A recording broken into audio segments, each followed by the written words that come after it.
नमस्कार। कॉलेज के online platform पर आप सभी का स्वागत है। आज हम बीए बीएड फोर्थ ईयर की क्लास का अध्ययन करेंगे। BA BEd fourth year clear. आज अपने जो सब्जेक्ट का जो टॉपिक है वो है संयुक्त राष्ट्र संघ। संयुक्त राष्ट्र संघ जिसे शॉर्ट में यूएनओ यूनाइटेड नेशन ऑर्गेनाइजेशन भी कहा जाता है।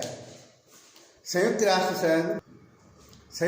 संघ का जो मुख्य रूप से कार्य है वो अंतर्राष्ट्रीय स्तर पर शांति और सद्भावना बनाए रखना, होने वाले युद्धों को रोकना। संयुक्त राष्ट्र का जन्म भी इसी प्रकार हुआ था कि द्वितीय विश्व युद्ध के बाद विश्व में एक ऐसी संस्था की स्थापना पर बल दिया गया जो कहीं भी हो रहे युद्धों को रोके और मानव के अस्तित्व को बनाए रखने में भूमिका निभाए और मानव कल्याण की बात करे, क्योंकि लाखों करोड़ों लोग फर्स्ट वर्ल्ड वॉर और द्वितीय विश्व युद्ध के बाद मारे गए थे। अतः सेकेंड वर्ल्ड वॉर के बाद अमेरिकी राष्ट्रपति, ब्रिटेन के राष्ट्रपति और रूस के राष्ट्रपति प्रमुख नेताओं ने मिलकर यूएनओ की स्थापना की और ये ऐसी संस्था का निर्माण किया जो विश्व में शांति और सद्भावना बनाए रखे। इसके बारे में और विस्तृत जानने के लिए हम निम्न बिंदुओं का अध्ययन करेंगे और आपको बताएंगे कि किस प्रकार यूएनओ ने विश्व शांति में अपनी महती भूमिका निभाई है। संयुक्त राष्ट्र संघ की स्थापना ऐसे समय में हुई जब द्वितीय विश्व युद्ध अपने भीषणतम रूप में सारे विश्व को आतंकित कर रहा था, यानी सेकेंड वर्ल्ड वॉर पूरे विश्व को आतंकित कर रहा था। जर्मनी, इटली, जापान के दूरी राष्ट्रों की सम्मिलित शक्ति का सामना करने के लिए ब्रिटेन, अमेरिका और अन्य मित्र राष्ट्र ने अपनी सारी शक्ति लगा दी। एक तरफ जर्मनी, इटली, जापान था तो दूसरी ओर ब्रिटेन, अमेरिका और उसके अन्य मित्र राष्ट्र थे, यानी ये जो दूरी राष्ट्र है इनका मुकाबला करने के लिए मित्र राष्ट्रों ने अपनी सेना पूरी की पूरी लगा दी, शक्ति झोंक दी। यह युद्ध केवल कुछ राष्ट्रों की प्रतिष्ठा के लिए ही लड़ा जा रहा था।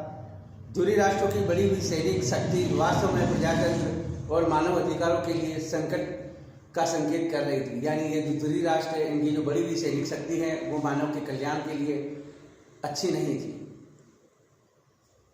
और प्रजातंत्र के लिए खतरा थी। इस युद्ध में दूरी राष्ट्रों की विजय होती इस युद्ध में दूरी राष्ट्रों की विजय होती तो निश्चित ही समस्त विश्व पर उसका व्यापक प्रभाव पड़ता और संभव है स्वाधीनता और प्रजातंत्र के ऊंचे आदर्शों को भारी आघात पहुंचता। यानी ये जो दूरी राष्ट्र इनकी विजय होती तो लोकतंत्र के लिए बहुत खतरा उत्पन्न हो जाता, इनके आदर्शों को, सिद्धांतों को बहुत आघात होता। संयुक्त राज्य अमेरिका के सैन फ्रांसिस्को नगर में 1 जनवरी 1942 को ब्रिटेन, सोवियत संघ, चीन तथा 26 मित्र राष्ट्रों के प्रतिनिधियों का एक सम्मेलन हुआ। 1 जनवरी 1942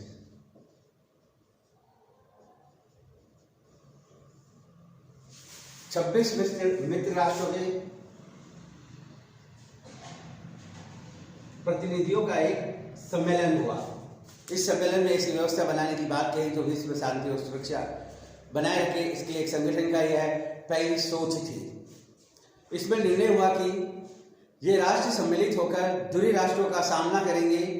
इस संगठन का संयुक्त राष्ट्र अथवा यूनाइटेड नेशन के नाम से तत्कालीन राष्ट्रपति फ्रैंकलिन डी रूजवेल्ट द्वारा प्रदान किया गया, यानी इन्होंने संगठन बनाया मित्र राष्ट्रों का और यही यूनाइटेड नेशन संघ बना और इन्होंने तय किया कि हम दूरी राष्ट्रों का सामना करेंगे। और फ्रैंकलिन डी रूजवेल्ट जो अमेरिका के राष्ट्रपति थे, इसने इसे संयुक्त राष्ट्र संघ रूजवेल्ट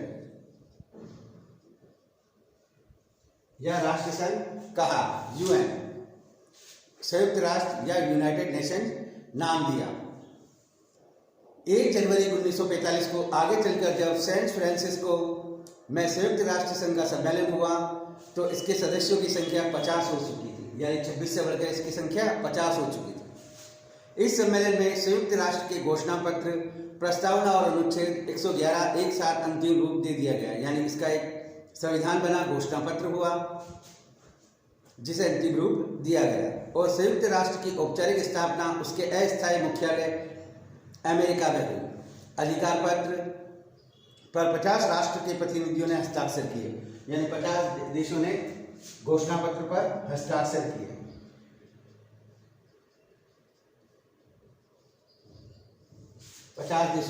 हस्ताक्षर किए। इसके बाद 51 सदस्य बन गए। आधिकारिक रूप से संयुक्त राष्ट्र संघ 24 अक्टूबर 1945 को अस्तित्व में आया, यानी यूएनओ की स्थापना हुई वो 24 अक्टूबर 1945। यह इसकी स्थापना दिवस कहलाता है हुई। इसकी पुष्टि, इसके अधिकार पृष्ठ की पुष्टि चीन, फ्रांस, सोवियत संघ, इंग्लैंड तथा अमेरिका तथा बहुसंख्यक अन्य हस्ताक्षरकर्ताओं द्वारा की गई। 24 अक्टूबर प्रतिवर्ष संयुक्त राष्ट्र संघ के दिवस के रूप में मनाया जाता है। 1946 में संयुक्त राष्ट्र संघ का प्रधान कार्यालय न्यूयॉर्क,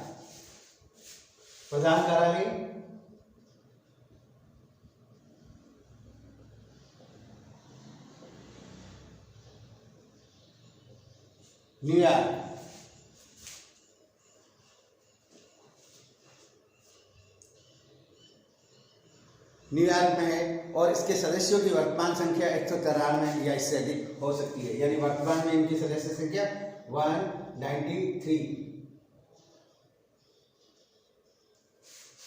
क्लियर? और अधिक भी हो सकती है।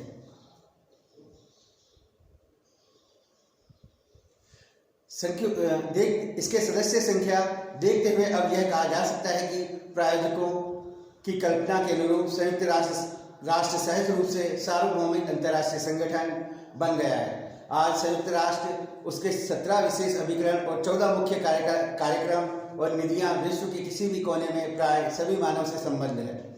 यह विश्व का अंतःकरण है और आशा का केंद्र है, यानी संयुक्त राष्ट्र संघ आज हर एक मानव की पहुंच के उसने पहुंच प्राप्त कर ली, यानी हर एक मानव इससे प्रभावित है, यानी उसके अधिकारों की रक्षा यह करता है। विश्व में अगर कहीं भी कोई घटना घटती है, मानव के प्रति अधिकारों का हनन होता है, तो संयुक्त राष्ट्र संघ उसमें बेहिचक हस्तक्षेप कर सकता है और उसकी बात को सुन सकता है। अब नेक्स्ट अपन देखेंगे संयुक्त राष्ट्र संघ की स्थापना। ये इसकी प्रमुख बातें थी जो मैंने आपके सामने लिखी या आपको बताया।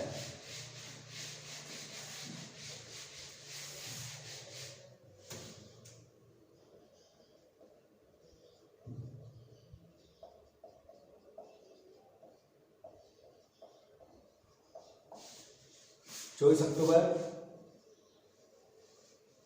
1945। क्लियर? स्थापना। नेक्स्ट संयुक्त राष्ट्र संघ की स्थापना। इसकी स्थापना किस प्रकार हुई, यह तो जनरली मैंने सेकेंड वर्ल्ड वॉर के मध्य में आपको बताया। अब इसकी जो ऐतिहासिक स्थापना है उसके बारे में विस्तृत रूप से जानकारी प्रदान की जाएगी। यह एक विचित्र बात है कि मानव समाज के आचरण में युद्ध एवं शांति, विध्वंस तथा निर्माण के बीच साथ साथ निहित है। यानी ये बात तो कटु सत्य है कि मानव समाज में जहाँ उत्पत्ति होती है वहाँ विनाश का निर्माण होता है, तो उसका विनाश भी तय है। युद्ध है तो शांति, विध्वंस के निर्माण बीच एक साथ साथ निहित होते हैं, यानी जहाँ बनता है वहाँ बिगड़ने का भी काम होता है। नेपोलियन युद्धों के बाद होली अलायंस, प्रथम विश्व युद्ध के बाद राष्ट्र संघ, द्वितीय विश्व युद्ध के बाद संयुक्त राष्ट्र संघ की स्थापना इसके प्रमाण है। यानी नेपोलियन बोनापार्ट जब यूरोपीय राजनीति का प्रमुख केंद्र बिंदु बन गया था, तो उस समय होली अलायंस बना था, यानी कुछ देशों ने मिलकर नेपोलियन बोनापार्ट को जाकर परास्त कर दिया। उस समय एक होली अलायंस, पवित्र गठबंधन बना था। इसी प्रकार जब प्रथम विश्व युद्ध हुआ था तो उस समय भी राष्ट्र संघ की स्थापना हुई थी, किंतु वह अपने कार्यों में पूरा नहीं हो पाया, क्योंकि जहाँ उत्पत्ति है वहाँ विनाश भी निश्चित है। होली अलायंस टूट गया, राष्ट्र संघ टूट गया। उसके बाद द्वितीय विश्व युद्ध हुआ और नए एक संगठन का निर्माण हुआ जिसे संयुक्त राष्ट्र संघ कहा जाता है। इसकी प्रमाण है। प्रथम विश्व युद्ध के पश्चात संयुक्त राष्ट्र संघ की स्थापना में वैसे ही भूमिका एक अन्य अमेरिकी राष्ट्रपति फ्रैंकलिन डी रूजवेल्ट की थी। रूजवेल्ट ने ही इस अंतर्राष्ट्रीय संगठन की स्थापना की आवश्यकता तथा उसके दर्शन की धुंधली रूपरेखा प्रस्तुत की। रूजवेल्ट ने इस बात पर बल दिया कि भावी विश्व संगठन का आधार महाशक्तियों का पूर्ण मैत्रित्य होना चाहिए, यानी भावी में विश्व में अगर शांति की स्थापना हो, संगठन की स्थापना हो, तो विश्व की जो महाशक्तियां हैं उनमें एक मत होना चाहिए। सोवियत संघ, ब्रिटेन तथा अन्य मित्र शक्तियों को इस बात के लिए सहमत किया कि वे विश्व संस्था के निर्माण की तैयारी करें, यानी फ्रैंकलिन डी रूजवेल्ट ने अन्य महाशक्तियों को इस बात के लिए राजी किया कि एक ऐसा संगठन होना चाहिए जो विश्व संस्था की स्थापना करे, युद्ध काल में ही शुरू कर दी जाए, यानी इसकी स्थापना जो सेकेंड वर्ल्ड वॉर चल रहा था उसके मध्य ही कर दी जाए। उसने यह भी कहा कि मित्र राष्ट्रों को युद्ध जीतने के लिए नैतिक समर्थन तथा संबल प्राप्त होगा, यानी विश्व में इस प्रकार की अगर संस्था की हम बात करेंगे तो हमें युद्ध जीतने के लिए नैतिक समर्थन मिलेगा जनता का और हमें शक्ति भी प्रदान होगी। 30 अक्टूबर 1943 को संयुक्त राज्य अमेरिका, इंग्लैंड तथा सोवियत संघ की सरकार ने अपने अपने विदेश मंत्रियों के माध्यम से एक संयुक्त घोषणा की, यानी अमेरिका, ब्रिटेन और सोवियत रूस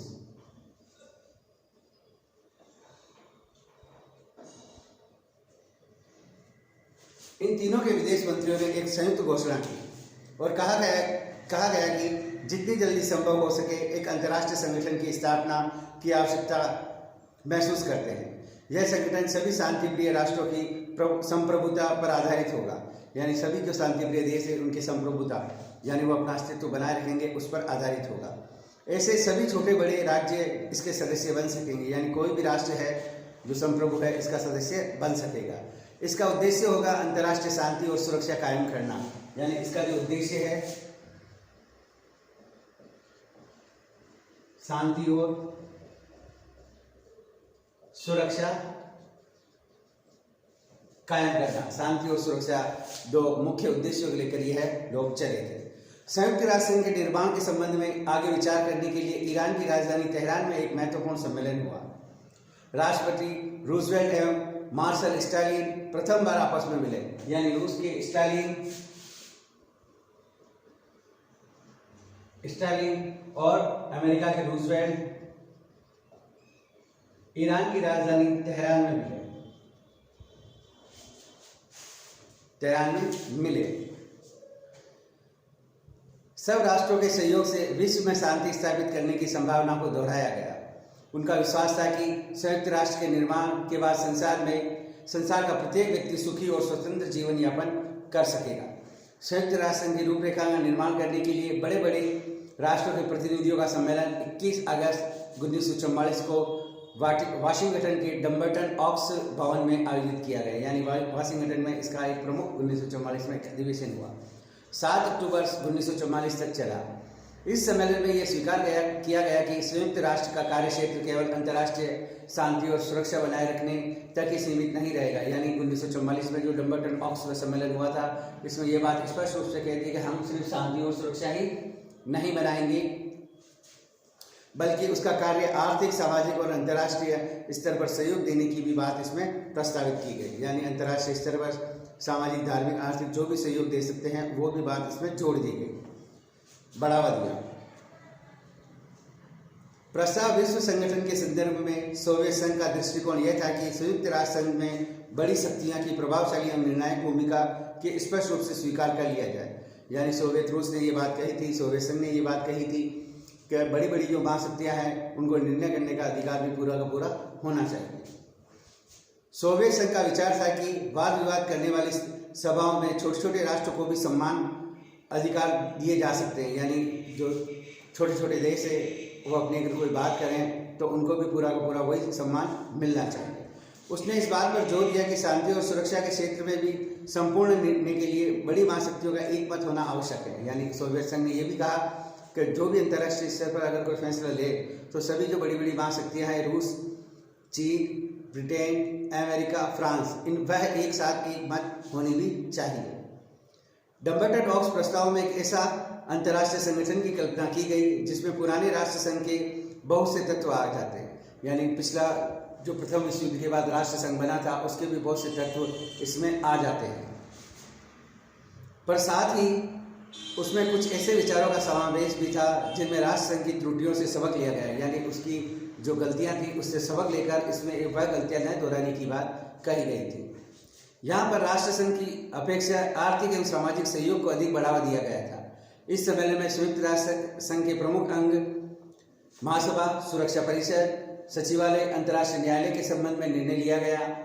डम्बर्टन ऑक्स प्रस्ताव में महासभा एवं सुरक्षा परिषद की कार्यप्रणाली पर तो सहमति हो गई, परंतु सुरक्षा परिषद में मतदान प्रणाली के संबंध में सोवियत संघ एवं पश्चिमी शक्तियों के मध्य मतभेद बने रहे। यानी बाकी सारी सब बातें तो तय कर ली गई, यानी सुरक्षा परिषद में जो मतदान प्रणाली है उस पर लेकर विवाद बना रहा। संयुक्त राष्ट्र संघ के बारे में अनेक महत्वपूर्ण निर्णय सोवियत संघ के प्रदेश क्रीमिया के याल्टा नगर में लिए गए। यानी संयुक्त राष्ट्र संघ के अमूमन जो निर्णय लिए गए थे वो सोवियत संघ के प्रदेश क्रीमिया के याल्टा नगर में लिए गए थे। 4 फरवरी 1944 को स्टालिन, चर्चिल, रूजवेल्ट का एक शिखर सम्मेलन याल्टा में प्रारंभ हुआ। सुरक्षा परिषद में मतदान प्रणाली पर महत्वपूर्ण निर्णय याल्टा सम्मेलन में ही संभव हो सका। यानी सुरक्षा परिषद में जो 5 देश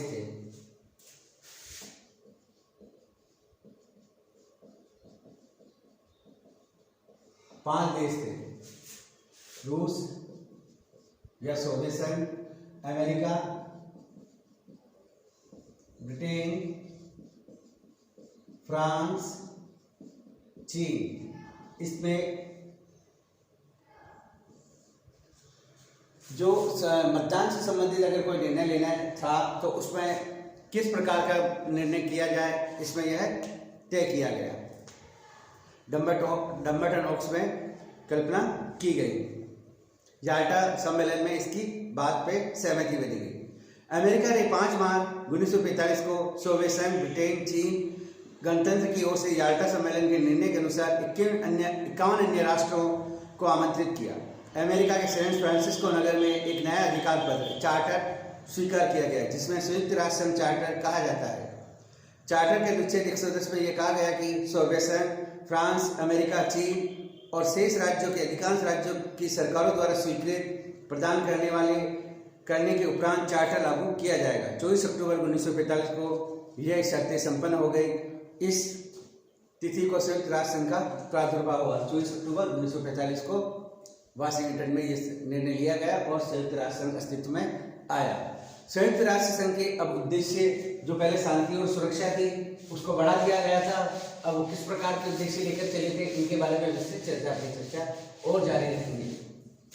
यानी संयुक्त राष्ट्र संघ के उद्देश्य।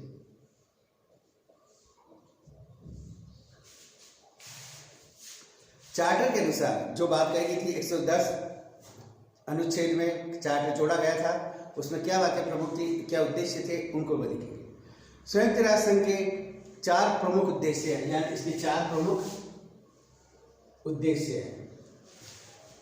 पहला, सामूहिक व्यवस्था, अंतर्राष्ट्रीय शांति और सुरक्षा कायम करना, आक्रामक प्रवृत्तियों को नियंत्रण में रखना। पहला वही शांति और सुरक्षा।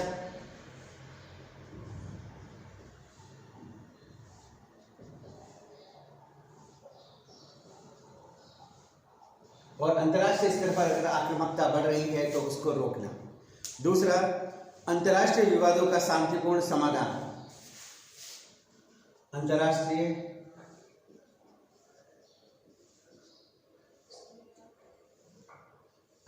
विवादों का शांतिपूर्ण निपटारा,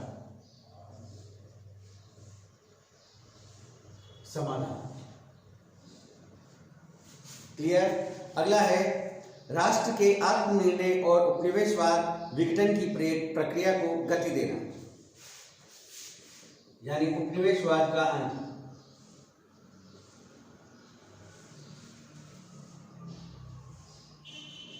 यानी विश्व के प्रत्येक देश को गुलाम जो था उसको गुलामी से मुक्त करना और उपनिवेशवाद को समाप्त करना आदि बातें इनमें ली गई।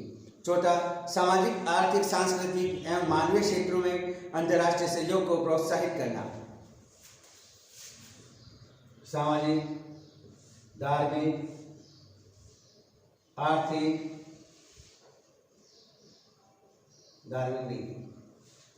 सांस्कृतिक क्षेत्र में प्रोत्साहन, अंतर्राष्ट्रीय सहयोग और प्रोत्साहित एवं पुष्ट करना, इनको बारे में इनको बताना। यानी संयुक्त राष्ट्र संघ के जो है उद्देश्य वो 4 हैं। संघ ने इन उद्देश्यों से जुड़े हुए 2 लक्ष्य भी निर्धारित किए हैं, जिनमें निशस्त्रीकरण और नई अंतर्राष्ट्रीय व्यवस्था की स्थापना, यानी उनके 2 लक्ष्य भी थे। निशस्त्रीकरण यानी हथियारों को बढ़ावा देने से रोकना, और नई अंतर्राष्ट्रीय आर्थिक व्यवस्था यानी जो कमजोर राष्ट्र हैं उनको आर्थिक सहयोग देना और वह अपना डेवलपमेंट कर सके। यह बातें भी इसमें विशेष रूप से जोड़ी गई है। अगला, संयुक्त राष्ट्र संघ का सिद्धांत। संयुक्त राष्ट्र संघ के सिद्धांत, अब इसके सिद्धांतों की बात हम करेंगे।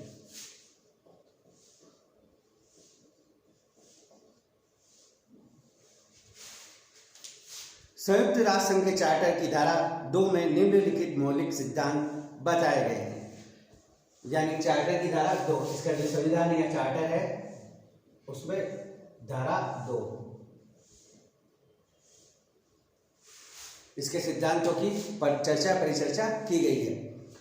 इसका प्रधान आधार छोटे बड़े सब देशों की समानता और सर्वोच्चता का सिद्धांत, यानी जो इसके सदस्य राष्ट्र हैं उनको सबको समानता के सिद्धांत और उनकी उसी सिद्धांत पर काम करने की बात कही। यानी सभी जो छोटे छोटे देश हैं उनमें समानता की बात की जाएगी, जो उनके सिद्धांत है।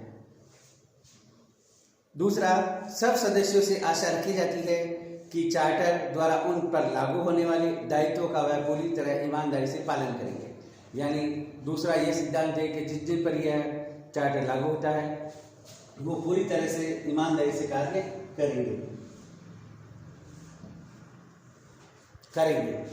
अगला, सभी सदस्य अंतर्राष्ट्रीय झगड़ों का निपटारा शांतिपूर्ण साधनों से करेंगे। यानी अंतर्राष्ट्रीय स्तर पर अगर किसी बात को लेकर झगड़ा हो जाता है तो वह शांतिपूर्ण बैठकर बात करेंगे, और चाहे तो अन्य राष्ट्रों का सहयोग भी प्राप्त कर सकते हैं। यानी बैठकर शांतिपूर्ण समझौता करेंगे या बात करेंगे, पर वह हथियारों से लेकर लड़ेंगे नहीं। सभी संयुक्त राष्ट्र संघ के सदस्यों के प्रतिकूल कार्य नहीं करेंगे। यानी इसके जो सदस्य राष्ट्र हैं वो एक दूसरे के प्रति प्रतिकूल कार्य नहीं करेंगे, एक दूसरे से लड़ेंगे नहीं। वे किसी देश की स्वतंत्रता का हनन करने की या आक्रमण करने की न तो धमकी देंगे न ऐसा कार्य करेंगे। यानी इसके जो सदस्य राष्ट्र है वो अन्य राष्ट्रों पर न तो किसी को धमकाएंगे या तेरे पे अधिकार कर लूंगा, और न ऐसी बात कोई करेगा। यानी एक दूसरे को शांति से बात करेंगे। क्लियर? जो इसके सिद्धांत लेकर ये चल रहा है। क्लियर?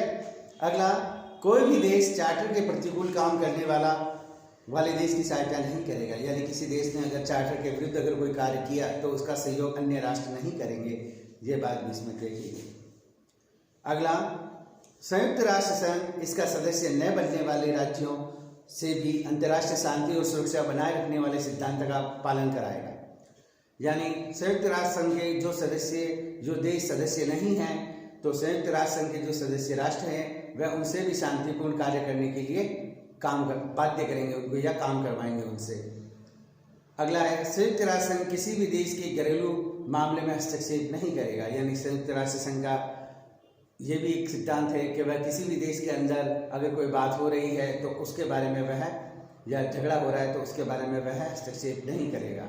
अब जैसे कश्मीर मुद्दा है, भारत और पाकिस्तान ने कहा यह हमारा घरेलू मामला, हम देख लेंगे। 2 देशों के मध्य बीच बात है, किंतु संयुक्त राष्ट्र संघ की इसमें मध्यस्थता स्वीकार नहीं की गई, क्योंकि वो सिद्धांत है उनका कि 2 देश या किसी के घरेलू मामले में हस्तक्षेप हम नहीं करेंगे। इस प्रकार संयुक्त राष्ट्र संघ के जो सिद्धांत हैं मैंने आपको बताया, एक बार वापस बता देता हूँ, ध्यान रखना इन सिद्धांतों को। पहला, यह सिद्धांत चार्टर 2 में लिखे गए हैं। पहला है इसका प्रधान आधार छोटे बड़े सब देशों के साथ समानता और सर्वोच्च सत्ता का सिद्धांत है। यानी सभी छोटे मोटे जो देश हैं उनके साथ समानता पूर्वक व्यवहार किया जाएगा। दूसरा, यह सदस्यों से आशा रखी जाती है कि चार्टर द्वारा उन लोगों को देने होने वाले उत्तरदायित्व का वह पूर्ण तरह से पालन करेंगे, ईमानदारी से पालन करेंगे। तीसरा, सभी अंतर्राष्ट्रीय झगड़ों का निपटारा शांतिपूर्ण साधनों से करेंगे। यानी कोई भी आपस में झगड़ेगा नहीं और शांतिपूर्ण बैठकर बात करेगा। चौथा, संयुक्त राष्ट्र के उद्देश्य प्रतिकूल कार्य करेंगे तो वह किसी अन्य स्वतंत्रता का हनन करना या अन्य किसी को धमकी देंगे, वह ऐसा कार्य भी नहीं करेंगे। यानी संयुक्त राष्ट्र संघ के चार्टर में स्पष्ट कहा गया है कि कोई भी देश अन्य देशों पर आक्रमण नहीं करेगा और न ही ऐसी बात करेगा, न धमकी देगा। संयुक्त राष्ट्र संघ के चार्टर के प्रतिकूल अगर कोई राष्ट्र काम करता है तो कोई अन्य राष्ट्र उसकी सहायता नहीं करेगा। संयुक्त राष्ट्र अगला है, संयुक्त राष्ट्र संघ इसका सदस्य न बनने वाले राज्यों से भी अंतर्राष्ट्रीय शांति और सुरक्षा रखने वाले सिद्धांत का पालन करेगा। यानी संयुक्त राष्ट्र संघ का जो देश सदस्य नहीं है फिर भी संयुक्त राष्ट्र संघ उन देशों को भी यह शांति और सुरक्षा की बात के लिए काम करवाएगा। अगला, संयुक्त राष्ट्र संघ किसी भी देश के घरेलू मामलों में हस्तक्षेप नहीं करेगा। यानी किसी भी देश का अगर आंतरिक मामला अगर कोई है तो उसमें संयुक्त राष्ट्र कोई बात नहीं करेगा। अगला है संयुक्त राष्ट्र संघ की सदस्यता। ये इसके सिद्धांत मैंने बता दिए। अब इसकी सदस्यता, कौन इसकी सदस्यता ग्रहण कर सकता है।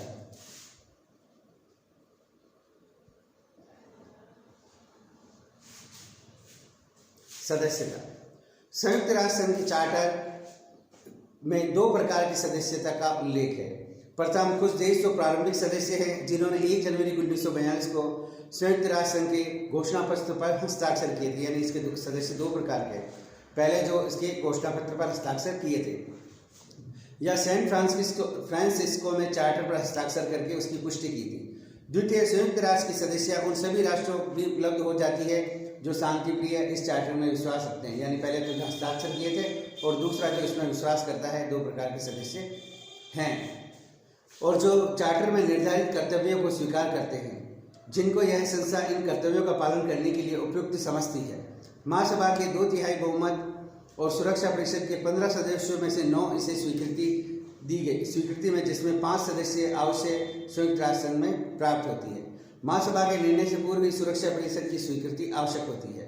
अर्थात सुरक्षा परिषद की सिफारिश पर ही महासभा किसी राज्य को सदस्यता प्रदान कर सकती है। यानी महासभा और सुरक्षा परिषद की स्वीकृति के बाद ही संयुक्त राष्ट्र संघ किसी को अपना राष्ट्र संघ में स्थान दे देती है, उसका सदस्य बना लेती है। इस प्रकार सुरक्षा परिषद के 5 स्थायी सदस्यों के निषेधाधिकार का अधिकार भी प्राप्त है। यानी जो सुरक्षा परिषद में जो 5 देश है वह अगर किसी देश को नहीं लेना चाहते, उनमें से एक भी नहीं लेना चाहता तो वह उसका सदस्य नहीं बन सकता। ये बात स्पष्ट रूप से की गई है। संयुक्त राष्ट्र संघ की तुलना में संयुक्त राष्ट्र संघ सदस्यता की दृष्टि से विश्वव्यापी संगठन है, जहाँ सन 1934 में राष्ट्र संघ के सदस्यों की संख्या 60 थी और आज संयुक्त राष्ट्र संघ के सदस्यों की संख्या 193 से अधिक है। संयुक्त राष्ट्र संघ ने कुछ समय पहले तक पूर्वी तिमोर के नाम से प्रसिद्ध तिमोर लेस्ते को 29 सितंबर 2002 को 191वां सदस्य, 28 जून 2006 को बाल्कन राष्ट्र मोंटेनीग्रो 1992वां सदस्य, 14 जुलाई 2011 को सूडान को 193वां राज्य स्वीकार किया गया। सदस्यों का निलंबन, यानी इनको सदस्यता कैसे मिल सकती है। एक तो जिन्होंने चार्टर पर हस्ताक्षर किए थे उसको, और दूसरा सुरक्षा परिषद और महासभा अगर किसी देश को सदस्यता देती है तो वह उसका सदस्य बन सकता है, अन्यथा नहीं बन सकता। क्लियर, ये इसके सदस्यता की शर्त है। अगला है सदस्यों का निलंबन।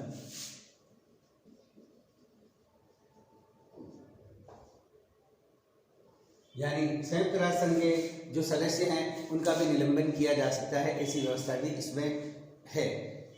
सुरक्षा परिषद की रिपोर्ट पर सदस्य देशों को महासभा से निलंबित किया जा सकता है। यानी सुरक्षा परिषद की अगर रिपोर्ट है तो उसको आधार मानकर सदस्यों का निलंबन भी किया जा सकता है। चार्टर में सदस्यता समाप्त करने के संबंध में कोई उल्लेख नहीं मिलता। यानी चार्टर में तो इस प्रकार की कोई बात नहीं की गई थी। चार्टर की धारा 5 और 6 के अनुसार संघ के किसी भी सदस्यों को चार्टर के सिद्धांतों का निरंतर उल्लंघन करने, सुरक्षा परिषद की सिफारिश द्वारा महासभा की सदस्यता से वंचित किया जा सकता है। यानी उसको 2 कंडीशन में उसे निलंबन किया जा सकता है। एक तो चार्टर का उल्लंघन करने पर,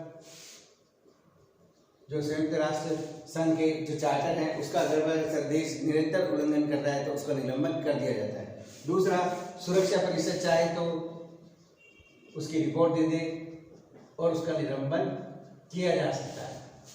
क्लियर, 2 प्रकार के सदस्यों का निलंबन किया जा सकता है, उसकी सदस्यता से वंचित किया जा सकता है। उसकी सुविधा पर बंधन भी लगाया जा सकता है। यानी जो उसे सुविधाएं प्राप्त है उस पर बंधन भी लगाया जा सकता है। सुरक्षा परिषद को किसी भी निलंबित राष्ट्र को पुनः स्थापित करने का अधिकार प्राप्त है। यानी निलंबन के बाद वापस उसे सदस्यता देने का भी अधिकार है सुरक्षा परिषद को। 22 सितंबर 1992 को पूर्वी यूगोस्लाविया को सुरक्षा परिषद की सिफारिश पर संघ की सदस्यता से वंचित कर दिया। महासभा ने 2 नवंबर 2000 को नए लोकतांत्रिक यूगोस्लाविया को संयुक्त राष्ट्र संघ की सदस्यता पुनः देने की अनुमति दे दी, यानी यूगोस्लाविया को निलंबन भी किया और उसे 8 साल बाद उसे वापस एक्सेप्ट भी कर लिया।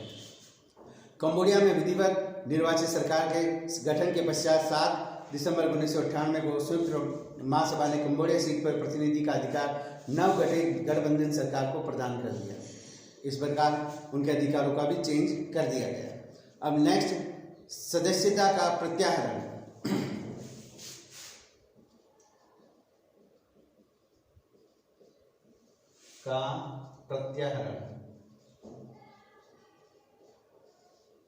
क्लियर, यानी अब निलंबन मैंने बताया आपको, जैसे कि किसी भी देश को चार्टर का अगर निरंतर उल्लंघन कर रहा है वह देश, तो उसकी सदस्यता समाप्त कर सकते हैं, या सुरक्षा परिषद अपनी रिपोर्ट दे दे कि यह देश की सदस्यता निलंबित की जाती है तो उसको भी निलंबित किया जा सकता है और उसे वापस भी लिया जा सकता है सुरक्षा परिषद के अनुसार।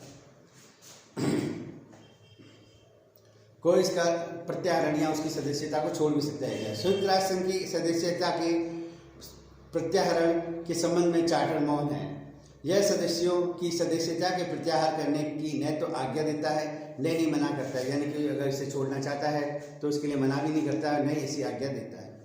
सैन फ्रांसिस्को सम्मेलन में इस विषय पर बड़ी बहस हुई थी। कुछ राज्य इस पक्ष में थे कि सदस्यों की सदस्यता की वापसी के लिए निर्णय निषेध कर दिया जाए, तो कुछ अन्य राष्ट्रों के पक्ष में थे। यदि सदस्यों के लिए चार्टर में किए गए संशोधन को स्वीकार करना असंभव हो तो ऐसे सदस्यों को सदस्यता वापस लेने का अधिकार होना चाहिए। अंत में यह निश्चित किया गया कि विषय के में कोई व्यक्त प्रावधान न रखा जाए जिसके अनुसार विषय परिस्थितियों में सदस्यों की सदस्यता वापस ले सकते हैं। पिछले 69 वर्षों में जीवन काल में केवल इंडोनेशिया ने 1965 में संयुक्त राष्ट्र संघ की सदस्यता का प्रत्याहार किया था, परंतु 1 वर्ष बाद इंडोनेशिया पुनः राष्ट्र संघ में लौट आया। एक अनेक उदाहरण आवश्यक है कि अनेक सदस्यों ने संयुक्त राष्ट्र संघ के अंगों की उनकी बैठकों को बहिष्कार या प्रत्याहार किया हो, यानी उनको छोड़ दिया हो, परंतु उनमें वापस लौट आए। उदाहरण के लिए अमेरिका ने 1 नवंबर 1977 को अंतर्राष्ट्रीय श्रम संगठन की सदस्यता का परित्याग किया था। 1 जनवरी 1985 में से अमेरिका ने यूनेस्को की सदस्यता का परित्याग किया था। अमेरिका की तरफ पर ब्रिटेन, सिंगापुर ने भी यूनेस्को पर भ्रष्टाचार एवं कुप्रबंधों का आरोप लगाते हुए यूनेस्को की सदस्यता का त्याग किया था। 12 वर्ष बाद 1997 को ब्रिटेन ने यूनेस्को की सदस्यता पुनः ग्रहण करने की घोषणा की, यानी कोई सदस्य इसको छोड़ भी सकता है और वापस एक्सेप्ट भी कर सकता है। ऐसी बातों का समावेश भी इसमें मिलता है, यानी कोई अगर राष्ट्र किसी बात को लेकर संतुष्ट नहीं है तो यूएनओ का छोड़ सकता है, किंतु बाद में आकर वापस उसमें सदस्यता ग्रहण कर सकता है। संयुक्त राष्ट्र संघ की सदस्यता प्राप्त करने के नियमों का सूक्ष्म अवलोकन करने से स्पष्ट है कि ऐसा युद्ध के उद्देश्यों एवं मनोवैज्ञानिक के प्रभाव में ही किया जाता है। सैन फ्रांसिस्को सम्मेलन में यद्यपि इस बात की चर्चा की गई थी कि संयुक्त राष्ट्र संघ की सदस्यता को विश्वव्यापी बना दिया जाए, परंतु जब चार्टर पर अंतिम रूप से विचार किया गया तब यह निश्चय किया गया कि संयुक्त राष्ट्र संघ की सदस्यता किसी भी देश के व्यवहार के आधार पर अर्जित की जानी चाहिए। एक साथ यह भी तय किया गया यदि कोई भी राष्ट्र लगातार संयुक्त राष्ट्र संघ के सिद्धांतों की अवहेलना करता रहेगा तो उसके सदस्यता से वंचित किया जा सकता है और या उसकी सुविधाओं को समाप्त किया जा सकता है। इस प्रकार सदस्यता की शर्तें शांतिप्रियता, उत्तरदायित्व की भावना एवं योग्य इच्छुक है हो। इससे ऐसा लगता है कि सदस्यता के लिए नैतिक पक्ष पर अधिक बल दिया गया है, यानी जो भी इसे स्वीकार करता है वह नैतिक रूप से समर्थन भी उसको देता है। व्यवहार में संयुक्त राष्ट्र संघ अमेरिका, संयुक्त राज्य अमेरिका और संयुक्त राष्ट्र संघ जैसी महाशक्तियों ने संयुक्त राष्ट्र संघ की सदस्यता का राजनीतिकरण कर दिया। नए राज्यों की सदस्यता प्रदान करने में शक्तियों का बड़ा ही प्रभाव डालता है। बड़ी शक्तियों ने इन अधिकारों का विश्व में अपने अधिकार क्षेत्र बढ़ाने में खुलकर प्रयोग किया। शीत युद्ध के प्रभाव में आकर बड़ी बड़ी शक्तियों ने एक दूसरे के संयुक्त राष्ट्रों के संयुक्त राष्ट्र में प्रवेश करने के अवसर नहीं दिए, यानी 5 सदस्यों ने कोई अन्य देश अगर यूएनओ में आ रहा था शीत युद्ध से में तो उसको अधिकार नहीं दिया।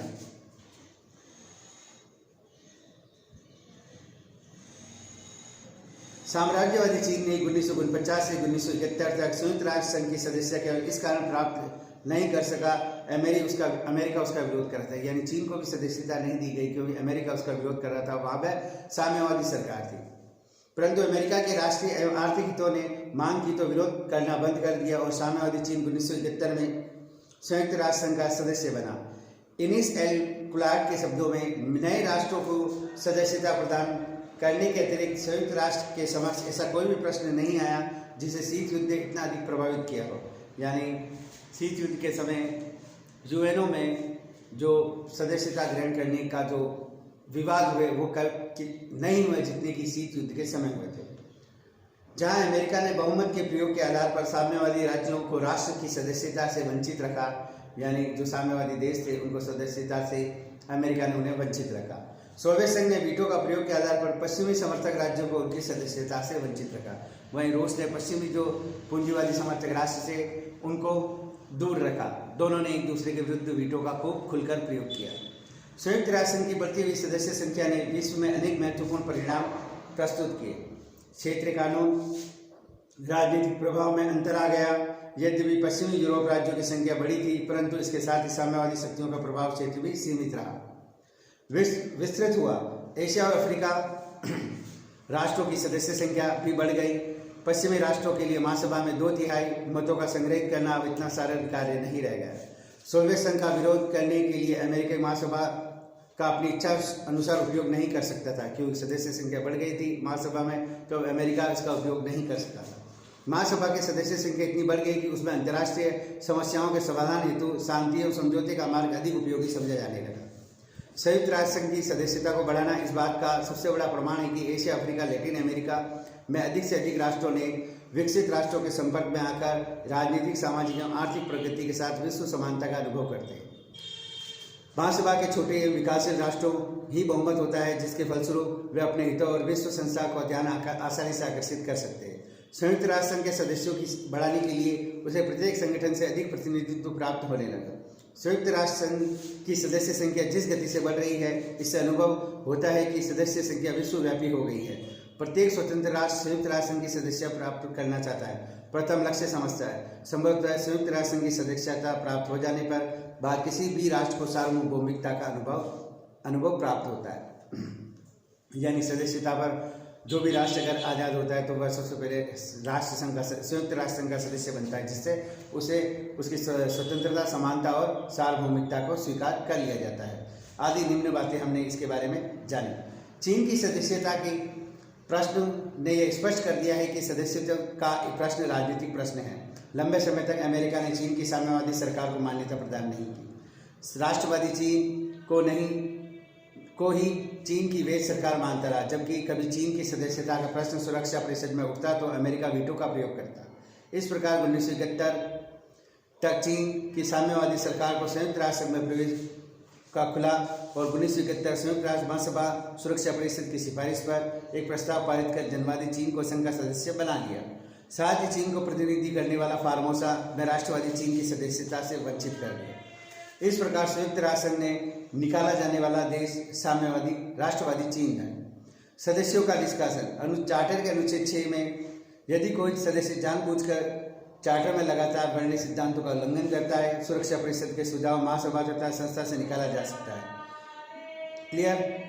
देश जो सदस्य राष्ट्र संघ के सदस्य नहीं है। ताइवान को राष्ट्रवादी चीन भी कहा जाता है। जब साम्यवादी चीन को राष्ट्र की सुरक्षा का स्थायी सदस्य बनाया गया तो ताइवान को अल्बानिया से प्रस्ताव अनुसार संघ की प्राथमिक सदस्यता से भी निष्कासित कर दिया। ताइवान के आग्रह किया गया कि वह ताइवान नाम से संघ की सदस्य बनना स्वीकार करे, लेकिन उसे यह मंजूर नहीं था। होली सिटी या वेटिकन सिटी की स्थिति स्थायी रूप से तटस्थीकृत प्रदेश है। वेटिकन सिटी संयुक्त राष्ट्र संघ का सदस्य नहीं है, यानी वेटिकन सिटी इटली में स्थित है और वहाँ का जो मुख्य है वह पोप है और वह संयुक्त राष्ट्र संघ का सदस्य नहीं है, क्योंकि वह एक तटस्थ सिटी है, नगर है, शहर है, राष्ट्र है, अतः उसको सदस्यता प्राप्त नहीं है। इस प्रकार हमने संयुक्त राष्ट्र संघ के सदस्यता निलंबन और सदस्यों का प्रत्याहरण, संयुक्त राष्ट्र संघ की स्थापना, उसके सदस्य संख्या आदि के बारे में विस्तृत जानकारी इस क्लास में प्राप्त की है। इसके आगे हम संयुक्त राष्ट्र संघ की जो अंग हैं उनके बारे में विस्तृत जानकारी प्राप्त करेंगे। अतः इस क्लास में इतना ही। आप सभी को संयुक्त राष्ट्र संघ के स्थापना दिवस 24 अक्टूबर 1945 बताई थी, वो इम्पोर्टेंट है, ध्यान रखना इस बात को। इस क्लास में हमने जो पढ़ा है, समझा है, उसको ध्यान से एक बार सुनना ताकि आपको समझ में आए। इस क्लास में इतना ही। Thank you. जय हिंद।